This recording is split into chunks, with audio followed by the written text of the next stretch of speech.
Hi guys, आपका स्वागत है आपके अपने show MKJ talks for investment in Hindi में। कैसे हैं आप सब भाई? बाजार की तो बात करें तो बात ही कुछ और है। वो कहते हैं ना कि बाजार जो है बिल्कुल चांद सितारे दिखा रहा है। वो गाना है ना, इंतहा हो गई ऑपरेटर के मार की, आई ना कुछ खबर बाजार में गिरावट की। तो भैया ऑपरेटर का मार पड़ती जा रही है और बाजार में गिरावट का नाम ही नहीं है। पर एनीवे यही बाजार है भाई। अगर आप ये चाहते हो कि आप सीधा सीधा मुनाफा कमाओ, माल सस्ता खरीदो महंगा बेचो, तो मैं बता दूं शेयर मार्केट आपके लिए जगह नहीं है। आप जो है आइसक्रीम बेचो, कोई दिक्कत नहीं है। 10 रुपए की आएगी 12 की बिक जाएगी, 100 रुपए की आएगी 110 रुपए की बिक जाएगी।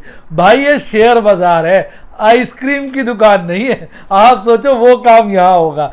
ये खतरनाक काम है, जोखिम भरा काम है। एक तरफ फ्रैंकलिन वालों ने डेट फंड बंद कर दिए, लोगों के करोड़ों रुपए लेके बैठ गए।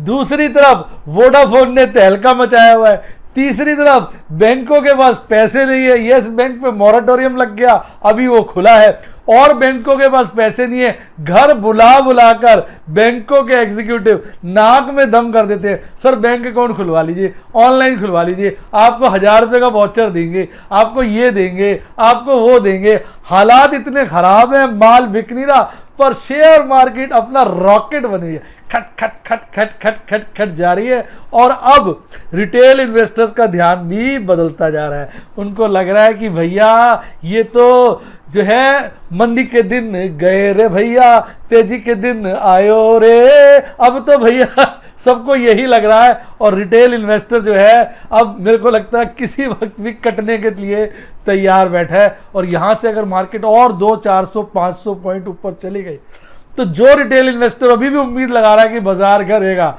वो कहेगा छोड़ यार, मार गोली, मैं तो शेयर खरीदूंगा। तो भैया पेशेंस टेस्ट हो रही है। तो आइए आज का जो सेक्शन है बाजार कल, उसमें इस चीज के बारे में और डिटेल में चर्चा करेंगे।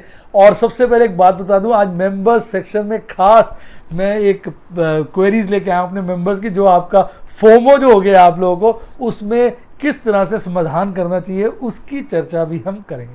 तो आइए अब अपना रेगुलर प्रोग्राम शुरू करते हैं।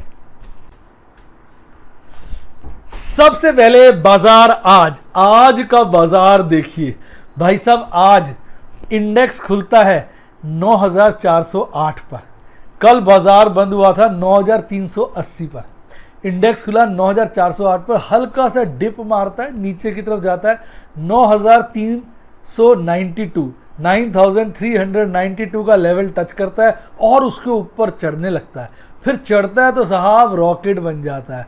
फिर बिना रुके ठक ठक ठक ठक ठक ठक करता हुआ, जैसे घोड़ा हवा में दौड़ रहा होता है, उसी तरह हमारा इंडेक्स ऊपर ऊपर ऊपर। और जो इन्वेस्टर्स होते हैं उनका मुंह खुला रह जाता है, अब कब गिरेगा। वो बढ़ता जाता है बढ़ता जाता है बढ़ता जाता है। और यहाँ इन्वेस्टर्स का फोमो बढ़ता जाता है बढ़ता जाता है बढ़ता जाता है। एक अजीब सा माहौल क्रिएट हो जाता है और उसके बाद इंडेक्स एक ऊंचाई पर पहुंच जाता है और 9600 के लेवल को टच करता है।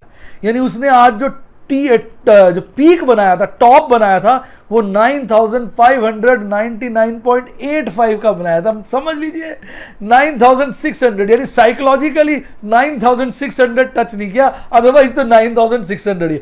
उस टॉप पे जब वो पहुंचने वाला होता है, आदमी की सांसें रुक जाती हैं और उसके बाद बाजार थोड़ा सा सांस लेने लगता है। यहां इन्वेस्टर्स की सांस रुक रही होती है और वहां निफ्टी सांस लेता है थोड़ी और नीचे की तरफ आता है। और उसके बाद बाजार लास्ट में 9553 के लेवल पर, यानी कल के मुकाबले 1.84% बढ़कर, यानी 172 पॉइंट बढ़कर बाजार बंद होता है। तो ये थे आज के बाजार के हाल। पर आज बाजार में एक खास बात हुई। आपको याद है मैंने MKJ 2020 डिप्रेशन एनालिसिस की वीडियो बनाई थी, जिसमें ये वाला चार्ट मैंने आपके सामने प्रस्तुत किया था। चार्ट आपके सामने आ गया। इसमें मैंने बताया था इस वक्त हम रिट्रेसमेंट के लेवल पर हैं। बाजार ने 7511 का लेवल बनाया, उसके बाद ये रिट्रेसमेंट में चला गया। मैंने बताया था आपको फर्स्ट रिट्रेसमेंट का लेवल जो हो सकता है वो 23.6% का हो सकता है। बाजार 8804 पे रुक सकता है, लेकिन नहीं रुका।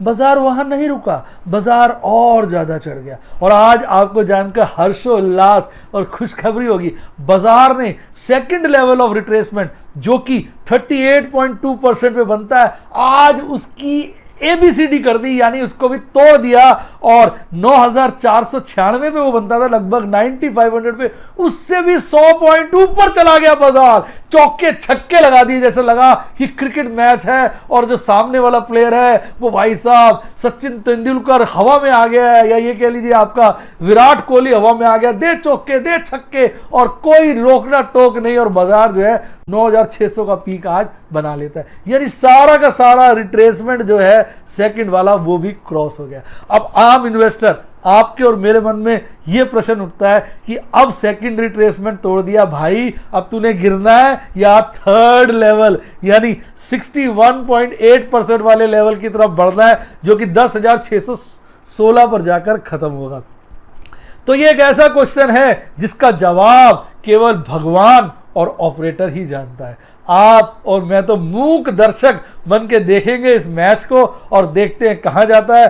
भाई हम तो अभी भी अपने स्टैंड पे टिके हुए हैं, आदमी वो जो अपनी बात पे टिका रहे। हमें तो लगता है बाजार गिरना चाहिए, अब बाजार गिर नहीं रहा है, इसमें कोई दो राय नहीं है। अब ये चार्ट ने पहले ही बता दिया था कि इस लेवल पे जा सकता है, और चार्ट अभी भी बता रहा है कि 10,616 के लेवल तक बाजार अपनी बढ़त दिखा सकता है। उसके बाद भी किसी को फोमो हो तो इसका क्या इलाज है? जो चीज पारदर्शी है, जिस चीज का विवरण, जिस चीज का वर्णन मैंने पहले ही कर दिया था, उस लेवल को अगर वो टच कर रहा है तो मेरा ख्याल बौखलाने वाली बात तो नहीं है। जानी कैसा लगा डायलॉग कमेंट बॉक्स में बताएं। तो आज अब देखते हैं आज किन किन शेयरों ने 3% से ज्यादा तेजी दिखाई। आज 3% से तेज शेयर जो है उसकी लिस्ट थोड़ी सी लंबी है। 5 और 5, 10 लगभग 12-13 शेयरों ने 3% की तेजी दिखाई। HDFC बैंक आज चौके छक्के लगा रहा था, HDFC 7% बढ़ा था। कल इंडसइंड बैंक, फिर एक्सिस बैंक। आजकल तो फाइनेंशियल सेक्टर के प्लेयरों ने चौके छक्के लगाने शुरू कर दिए। और आज आपने देखा GAIL, Adani port, Hindalco, HDFC bank, Zee entertainment, HCL tech, वो शेयर जो पीछे मरे हुए थे, जिनके पास धंधा ही नहीं था, आज वो सब तेज थे। और मजे की बात, ऑटो सेक्टर का M&M भी तेज था, बजाज फाइनेंस भी तेज था। इन सभी शेयरों ने 3% से ऊपर की तेजी दिखाई। 3% से ज्यादा की गिरावट दिखाने वाले मात्र 2 शेयर थे, एक्सिस बैंक और एशियन पेंट। कल एक्सिस बैंक 6% की तेजी दिखा रहा था, आज 3.5% से ऊपर की गिरावट दिखा रहा है। एशियन पेंट जिसको लोग कह रहे हैं सोने की खदान है, बस अब आज वो भी 3% से ज्यादा गिरा हुआ था। अब मैं आपसे पूछता हूं, वो शेयर जो कल तेज थे, वो शेयर जो बढ़िया शेयर है, अगर वो भी इतना ज्यादा गिर जाते हैं तो ये खेल किसका है? कमेंट बॉक्स में बताइए।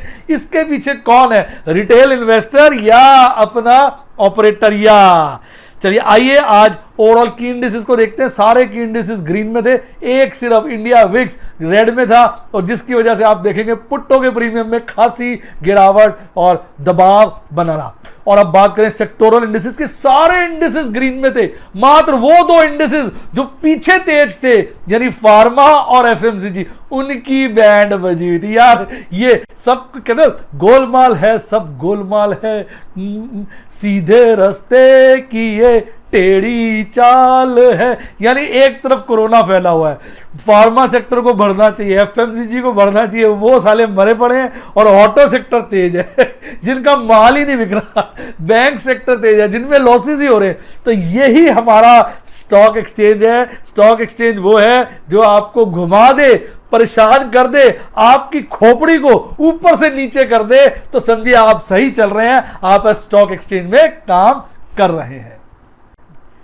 आइए आज मैं आपके लिए दो बेहतरीन स्टॉक्स लेके आ गया हूं। बड़े दिन से मेरे फॉलोअर्स, मेरे जो YouTube के मेंबर्स हैं, लगातार मेरे से कहते हैं सर मदर सनसुमी का बता दो। तो भाई ले आया मदर सनसुमी। एक्चुअली मैं इसलिए नहीं बता रहा था, मैं ऑटो सेक्टर को लेके बड़ा बेयरिश हूं, पर मैंने कहा यार मेरे इन्वेस्टर्स कह रहे हैं, कहते हैं इन जो फॉलोअर्स होते हैं, जो मेंबर्स होते हैं, जो आपको अपना प्यार देते हैं, वो राजा होते हैं, उनकी बातें नहीं काटनी चाहिए। इसलिए मैं आपके लिए मदर सनसुमी ले आया। आज मदर सनसुमी ने 4% की तेजी दिखाई है। बहुत प्यारा, बहुत बेहतरीन, वधिया, जिसे कहते हैं ना अपने पंजाबी में कहते हैं वधिया शेयर हैगा। मतलब इतना बढ़िया शेयर है यार, क्या बोलूं। मेरे पास काफी पड़ा है, लेकिन ऑटो सेक्टर जो है इस वक्त खराब है, तो अल्टीमेटली इसने माल तो ऑटो सेक्टर के बेचना है, माल बिकी का रहा है, तो इसलिए इसका भविष्य जो है प्रश्न चिन्ह लग जाता है इसके भविष्य पर। आइए इसकी चीज देखें। अब अगर एक साल का टॉप देखेंगे तो 151 है और बॉटम 48 रुपीज है, और इस वक्त बाजार में शेयर 81 का हो गया, यानी अपने बॉटम से लगभग दुगना हो गया, या कह लीजिए दुगने की तरफ बढ़ रहा है। इसका प्राइस टू बुक रेशियो जितना लो मैं आज देख रहा हूं ना, इतना लो हिस्ट्री में नहीं रहा। मतलब पीछे के इसी दौरान, आजकल के दौरान इसका बहुत लो आ गया है। मात्र जो कंसोलिडेटेड है वो तो 2 टाइम से भी कम है, और स्टैंड अलोन जो है वो 4 टाइम से भी कम है। अच्छा शेयर है। ईपीएस जो है 2.29 है, प्राइस अर्निंग 35 है। इसकी प्राइस अर्निंग बहुत हाई रहा करती थी, और डिविडेंड यील्ड तो इसकी डेसिमल में होती थी 0 पॉइंट समथिंग, और आजकल तो डिविडेंड यील्ड भी 1.84% हो गई है। कारण भाई शेयर का भाव बहुत गिर गया, अपने पीक से बहुत ज़्यादा नीचे आ गया। अच्छा देखिए, ओवरऑल शेयर में काफ़ी ट्रेड हुआ है, 8,12,91,000 शेयर्स का, और डिलीवरीज भी रीजनेबल सी है 20%।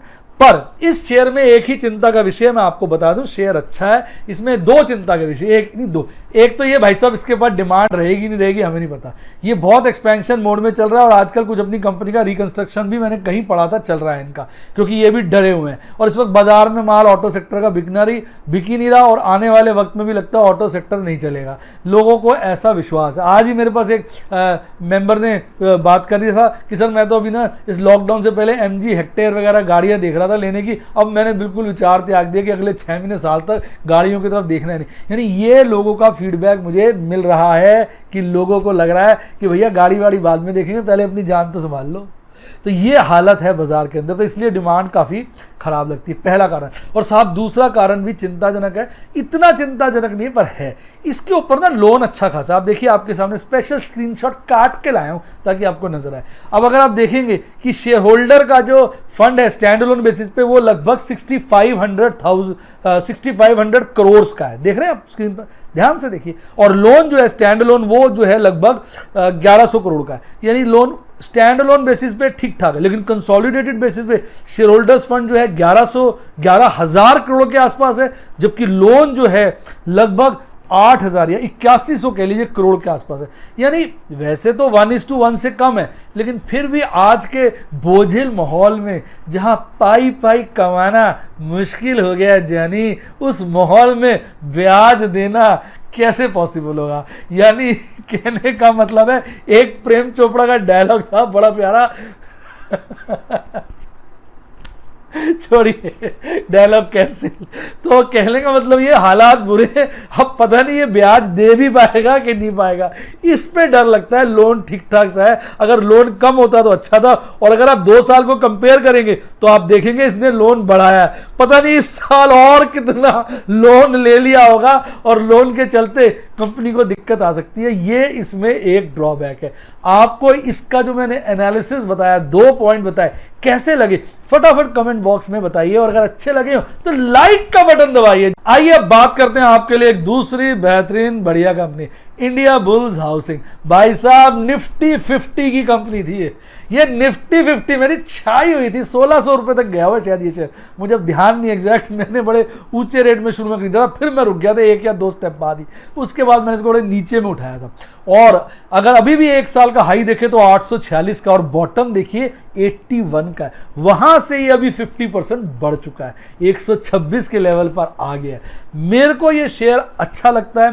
इसके ऊपर कुछ केस का चक्कर चल गया था, कुछ इंक्वायरी बैठ गई थी कि इन्होंने कुछ गलत काम किए हैं, बाद में उसमें इनको क्लीन चिट मिल गई थी। उसके बाद शेयर बेहतरीन हो गया था, 350 तक चला गया था। उसके बाद आपका लॉकडाउन शॉकडाउन ये वो, बाजार में शेयर की पिटाई हो गई।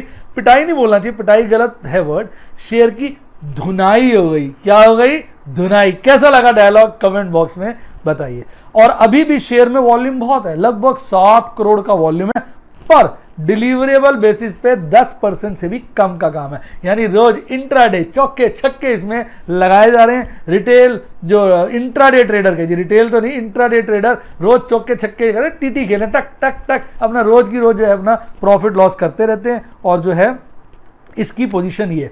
और अगर आप इसकी डिविडेंड यील्ड देखेंगे भाई साहब, आपका मुंह खुला रह जाएगा और बंद होने का नाम ही नहीं लेगा। इसलिए मुंह पकड़ के इसकी डिविडेंड यील्ड देखना। इसकी डिविडेंड यील्ड है 31.52%।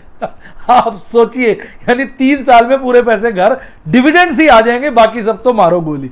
लेकिन ये इतना डिविडेंड मेंटेन कर नहीं पाएगा। अब इसकी इतनी औकात नहीं रह गई है। ऑब्वियसली डिविडेंड तो कट मारेगा, लेकिन जो लास्ट डिविडेंड था उसके बेसिस पे अगर देखा जाए तो 31.5% की यील्ड है। अगर मैं कहता हूँ डिविडेंड आधा भी कर दे साला तो 16% की यील्ड आएगी, चौथाई भी कर दे तो भी 8% की यील्ड आएगी।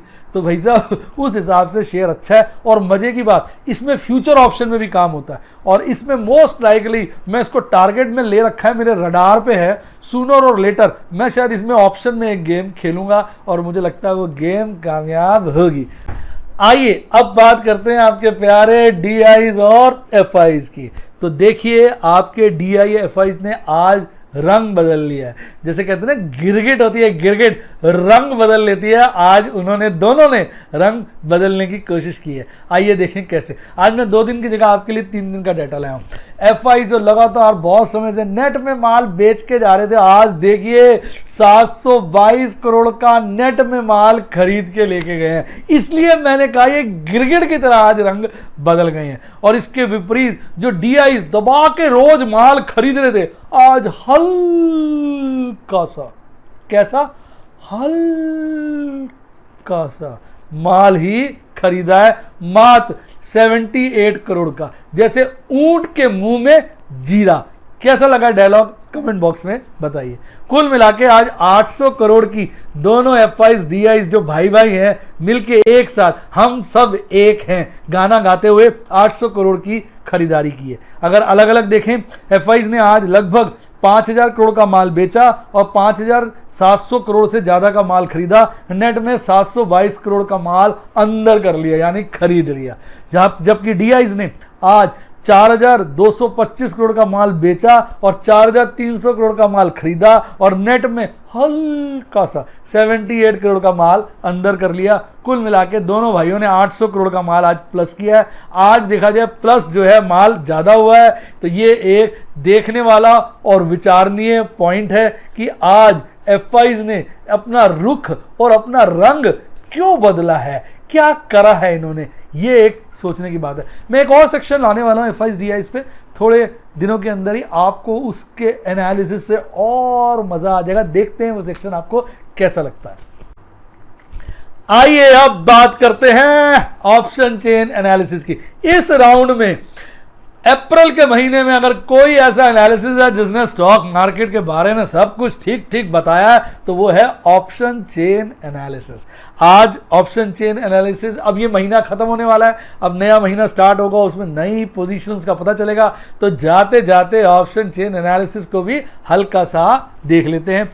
तो आज की पोजीशन देखें, जो कॉल का ओपन इंटरेस्ट है आज भी 9500 के लेवल पे टॉप पे चल रहा है, यानी 9500 का लेवल ब्रीच करना मुश्किल था कल का डेटा के हिसाब से, और आज इसने 9500 के धज्जियां उड़ा दी हैं। इसलिए 9500 पे आज देखेंगे ओपन इंटरेस्ट कल के मुकाबले भारी मात्रा में कम हुआ है। ट्रेडर्स की पेंट खुल गई, उन्होंने फटाफट सौदे स्क्वायर ऑफ किए। उनको लगा कि भाई साहब आज तो हमारी भी बैंड बजने वाली है। अब बात करें पुट की, तो पुट जो है मैक्सिमम पुट राइटिंग अभी भी 9000 के लेवल पे। डाटा को कंपेयर करें तो अभी भी बाजार 9000 9500 के बीच में घूमता लग रहा है, लेकिन बाजार ने 9500 को डिसिसिवली काट दिया है। अब कल एक्सपायरी का लास्ट डेट है, कल पता चलेगा ऑपरेटर कितनी तेजी दिखाता है। जाते जाते अब मतलब ट्रेडर्स के, रिटेल इन्वेस्टर्स के कपड़े तो ले ही जा चुका है, अब देखते जाते जाते कपड़े के बाद क्या क्या लेकर जाता है, अब इसकी खबर कल ही पता चलेगी। अब बात करते हैं पॉइंट ऑफ मैक्सिमम पेन की। भाई साहब पॉइंट ऑफ मैक्सिमम पेन अभी भी 9,000 पे बना हुआ है, जबकि बाजार अब ऐसा लग रहा है 9,500 के लेवल पे क्लोज होगा। तो पॉइंट ऑफ मैक्सिमम पेन वाली थ्योरी तो आप डगमगा गई है। हाईएस्ट लेवल पे तो नहीं, जो सेकंड हाईएस्ट लेवल था वहां लग रहा है बाजार बंद होगा। बाकी फाइनल जो पिक्चर है उसका जो फाइनल रिजल्ट है वो कल आ जाएगा, क्योंकि कल इस मंथ की सेटलमेंट का लास्ट डे है। तो कल पता चलेगा बाजार क्या रुख लेता है। और अब हल्की सी एक नजर मार लें पुट कॉल रेशियो पे। पुट कॉल रेशियो में इंडेक्स ऑप्शन कहिए, स्टॉक ऑप्शन कहिए, एफएनओ टोटल कहिए, सब में पुट कॉल रेशियो गिरी है, यानी न्यूट्रल से वो नीचे की तरफ जा रही है। नीचे की तरफ जाने का मतलब बाजार अभी बुलिशनेस की तरफ बढ़ रहा है, और बुलिशनेस तो चारों तरफ फैली हुई है, इसमें कोई डाउट नहीं है।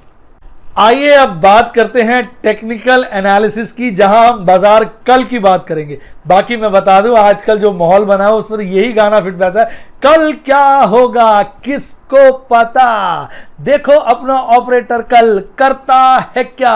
अब भाई साहब ये जो ऑपरेटर है इसने बैंड बजा रखी है, मैं क्या बोलूं। अब कल देखते हैं क्या करता है, कल हफ्ते की आखिरी क्लोजिंग है। आज अगर कैंडल्स को देखें लगातार बाजार ऊपर की तेजी बनाए हुए है, और आज तो कैंडल जो बनी है वो स्ट्रॉन्ग बुलिश कैंडल बनी है, हरी कैंडल मजबूत एक लंबी बॉडी के साथ बनी है। जबकि कल बना था हैंगिंग मैन, आज हैंगिंग मैन की गर्दन के ऊपर पैर रखकर अपनी जो कैंडल है वो ऊपर खड़ी हो गई है। यानी हैंगिंग मैन तो आज की कैंडल के नीचे दब के ही मर गया। हैंग होने से तो मरा या नहीं मरा, पर दब के जरूर आज मर गया। तो अगर आज एमएसीडी चार्ट पे देखें नीचे, तो एमएसीडी चार्ट में भाई साहब बहुत दिनों के बाद जो लाल कैंडलें बन रही थी हिस्टोग्राम में, जो बता रही थी कि बुलिशनेस कम हो रही है, हम बढ़ रहे हैं बेरिश क्रॉसओवर की तरफ, आज वो ट्रेंड भी खटाक से बदल गया। मैंने कल भी कहा था कि ये बदल जाता भाई साहब, आज बदल गया, और आज कैंडल जो निकल के आई है वो हरी है, यानी गैप बढ़ गया। एमएसीडी का फिर से ऊपर की तरफ चल पड़ा है, यानी उसमें बुलिशनेस की मात्रा बढ़ गई है। और अगर बात करें आरएसआई में, आरएसआई में भी थोड़ी स्ट्रेंथ आई है। कल 52 के आसपास था मेरा ख्याल, आज 54 क्रॉस करके लगभग 55 है, 54.94 है, तो 55 ही हो गया, यानी कहीं ना कहीं आरएसआई भी स्ट्रांग हो चुका है। अब जो बाजार में खास देखने की बात है कि हमारा जो चार्ट है, आप देखिए मैंने आपके लिए चार्ट को थोड़ा सा स्मॉल डायरेक्शन में है जिसमें ज्यादा दिन दिखा रहा हूं। आप देखिए जो हमारा राइजिंग वेज है वो जबरदस्त तरीके से बनता जा रहा है।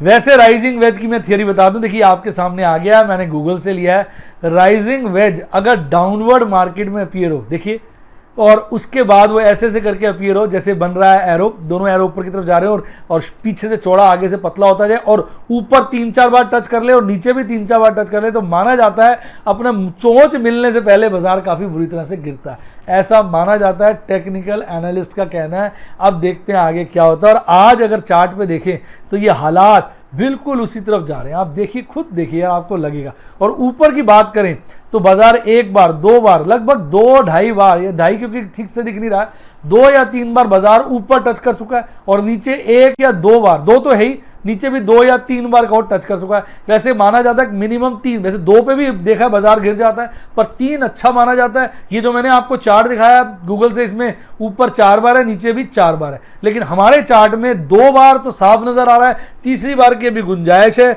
लेकिन जो हालात बन रहे हैं, चार्ट तो यही कह रहा है बाजार गिरेगा। भाई साहब मैं नहीं कह रहा, टेक्निकल चार्ट कह रहा है। तो ये था जो पोजीशन बाजार कल की। अब आज के नए सेक्शन में मेंबर्स क्वेरी। मेरे इतने सारे मेंबर्स हैं, मुझसे कहते हैं कि सर आप हमारे पे थोड़ा स्पेशल ध्यान दिया करो, तो जो अच्छे मेंबर्स के क्वेश्चंस हैं वो मैं इस सेक्शन में ले लेता हूं। पहला क्वेश्चन हमारे गणेश जी पूछ रहे हैं, क्वेश्चन बोर्ड पे आ गया, आप देखिए। वैसे वो मेरी टी शर्ट की तारीफ भी कर रहे हैं, और उसके बाद पूछ रहे हैं भाई रिलायंस का बताइए सर क्या होगा। भाई रिलायंस के राइट्स का सुनिए, मेरी क्या स्ट्रैटेजी है। मेरा ये मानना है, मैंने इस पर पॉडकास्ट भी बनाया था, लोगों के साथ शेयर भी किया था, मेरा रिलायंस को लेके ये मानना है कि रिलायंस का राइट्स इशू आएगा। इसके चलते ही हमारे मानी साहब साहब ने बाज़ार में फटाफट अच्छा रिजल्ट आए, उन्होंने फेसबुक के साथ फटाफट तालमेल बिठाया, जियो के अंदर लगभग 10% की इक्विटी बेची और बाज़ार ने अच्छा रिस्पॉन्ड किया, शेयर में एक अच्छी सी हवा भर गई और शेयर तेज हो गया। तो अब मुझे जो लगता है उसका सारा कार्यक्रम था कि बाज़ार में वो अपना राइट्स लाना चाहते हैं, तो राइट्स के अंतर्गत तो वो शेयर होल्डर्स को अच्छे रेट के ऊपर अपने शेयर बेचेंगे, जिससे उनके पास कई लाख करोड़ रुपए इकट्ठे हो जाएंगे और मुझे लगता है उसके बाद वो अपना लोन चुकाने के मूड में। कारण ये मैं सोच रहा हूं, बाकी सही बात तो हमारे मोटा भाई जानते होंगे। मेरा अंदाजा है कि जो कंपनी को लग रहा है कि जो ऑयल के बिजनेस में आने वाले वक्त में परेशानी रहेगी और कंपनी के ऊपर आपको पता है बहुत सारा कर्जा है, और अगर बिजनेस भी खराब हो जाए और कर्जा सर पे चढ़ा रहे तो कहीं ऐसा ना हो मुकेश भाई को लगा कि मैं भी अनिल भाई की तरह दिक्कत में ना आ जाऊं। ऐसा मुझे लगता है, क्योंकि मुकेश भाई थोड़े दूरदर्शी हैं, ज़्यादा तेज़ हैं, तो मुझे लगता है उन्होंने सोचा होगा कि कंपनी को संभालो, पैसा इकट्ठा करो, क्योंकि राइट्स की कोई बात नहीं थी काफ़ी समय से। अचानक ये राइट्स की न्यूज़ फेसबुक के साथ चोंच मिलाने के बाद पैदा हुई है, तो इसका मतलब कहीं ना कहीं ये एक अच्छी प्लानिंग है। मैं इसकी बुराई नहीं कर रहा हूँ, मैं इसको एक अच्छा स्टेप मान रहा हूँ अपने अंबानी साहब की तरफ से, और बिल्कुल सही किया है साहब ने, उन्होंने जो ये सोचा है बिल्कुल ठीक है। अगर वो लोन उतार देते तो नो डाउट कंपनी स्ट्रांग हो जाएगी। ये तो थे पॉजिटिव बातें। अब नेगेटिव बात ये है कि अगर वाकई ऑयल का बिजनेस पिट जाता आने वाले वक्त में, जो हालात नज़र आ रहे हैं, तो फिर क्या होगा कि कंपनी की प्रॉफिटेबिलिटी में बहुत भयंकर डेंट पड़ेगा। तो आने वाले वक्त में हो सकता है राइट्स वाइट्स हो जाने के बाद कंपनी अपने शेयरों के रेट को ना संभाल पाए और ना ही कंपनी का इतना इंटरेस्ट हो। भाई एक बार पैसे आ गए, लोन चुक गया, तो कंपनी सोचेगी भी अपना काम धंधा करो, साला शेयर जाए भाड़ में, अपना काम करते हैं, अच्छा चलता रहेगा साहब। तो उस स्थिति में शेयर गिर सकता है। तो एज एन इन्वेस्टर अपना इंटरेस्ट प्रोटेक्ट करने के लिए मैंने ये सोचा है कि राइट्स डिक्लेयर होने दो, उसकी एक डेट आती है, डेट के बाद मैं पुराने वाले सारे शेयर बेच दूंगा, क्योंकि मेरे पास ढेर शेयर पड़े हैं, उससे काफ़ी पैसा आ जाएगा और उस पैसे से राइट्स अप्लाई कर दूंगा। तो एक तरीके से पुराने शेयर में प्रॉफिट बुकिंग हो जाएगी और राइट्स अप्लाई हो जाएगा। राइट्स आने के बाद मौका देख के बेच दूंगा। अगर नहीं बेच पाया, शेयर का रेट गिर गया, तो भी कोई बात नहीं, पुराने शेयरों में मोटा प्रॉफिट कमा लिया था, उसी पैसे को मैं आगे इन्वेस्ट कर दूंगा। तो जेब से तो मोटा मोटा कुछ लगेगा ही नहीं, उल्टा जेब में काफ़ी पैसा आ भी जाएगा। तो इसको कहते हैं जल से जल की पूजा करना, यानी जिसका सामान था उसी से उसकी पूजा कर दी हमने, यानी रिलायंस के पैसों से रिलायंस की पूजा करूंगा, ऐसा मैंने अपना टारगेट बनाया है। ये थी मेरी रिलायंस पे स्ट्रेटेजी। बेटा आप ये क्वेश्चन देखिए, बच्चे का बड़ा बड़ा लंबा क्वेश्चन है, आप इस क्वेश्चन को देखिए। बच्चे ने अपना प्रश्न लिख दिया है, बड़ा लंबा प्रश्न है, आप खुद पढ़ लीजिएगा पॉज करके। मैं निचोड़ बता देता हूँ। बच्चा पूछ रहा है भाई सर पोर्टफोलियो बिल्डिंग स्ट्रैटेजी बना दीजिए।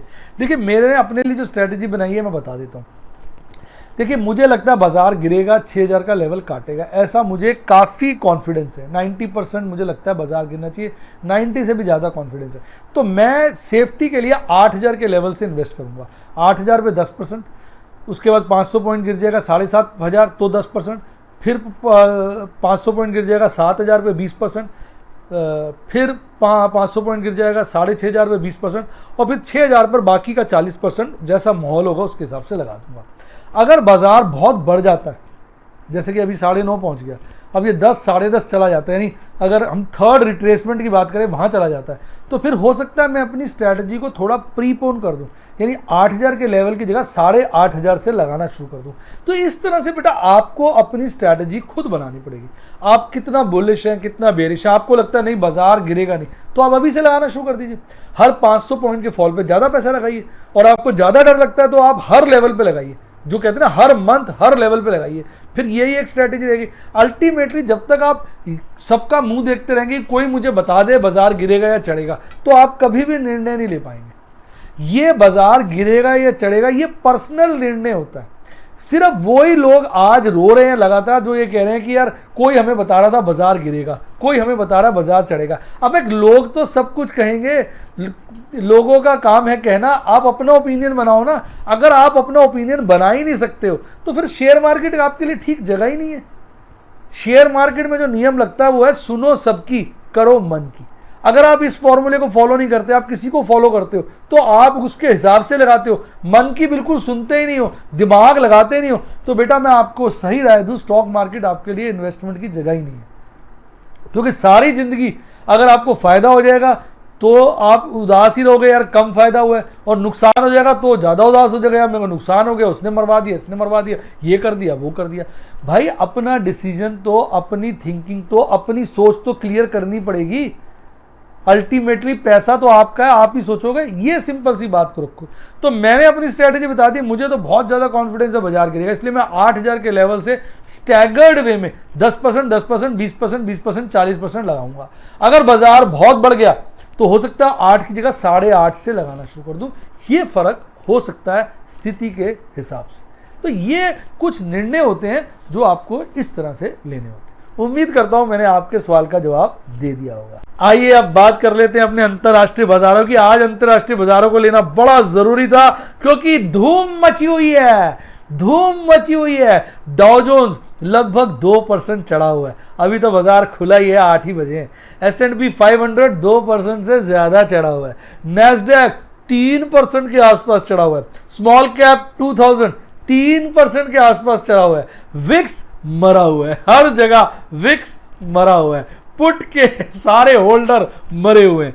और टोरंटो 2% के आसपास चढ़ा हुआ है। बोस्पा ब्राजील का आज वो भी 1.5% चढ़ा हुआ है। कल ब्राजील वगैरह बहुत तेज चढ़े हुए थे पर डाउ जोन्स कम चढ़ा हुआ था। आज डाउ जोन्स चौके छक्के लगा रहा है, ब्राजील थोड़ा सा सेटल्ड है। तो इस प्रकार से देखा जाए हमारे सारे विदेशी बाजार आज अच्छा रूटीन दिखा रहे हैं, अच्छी तेजी दिखा रहे हैं। वही तेजी आपको देसी बाजारों में भी देखने को मिली। उम्मीद करता हूं वीडियो बढ़िया लगी होगी। वीडियो बढ़िया लगी तो वीडियो को लाइक करें, अपने दोस्तों के साथ शेयर करें और मेरे चैनल को सब्सक्राइब करें। और अगर आप मेरे YouTube के मेंबर बनना चाहते हैं तो सब्सक्राइब के साथ ज्वाइन का बटन है, दबा दीजिए।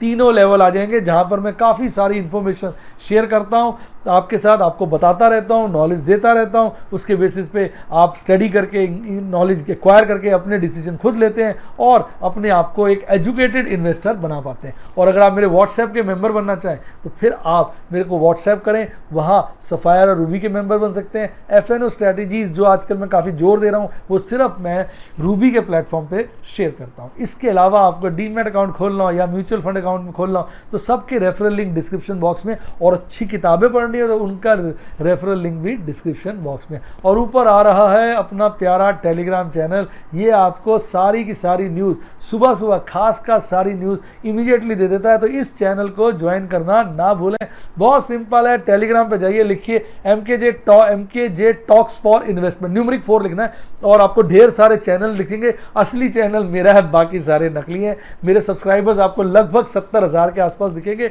हैड के साथ मैं उसमें हूँगा, आप उस पर ज्वाइन का बटन दबा के ज्वाइन कर लीजिएगा। इसी के साथ साथ bye bye, god bless you, happy investing और आप स्टॉक मार्केट में खूब तरक्की करें। Bye bye.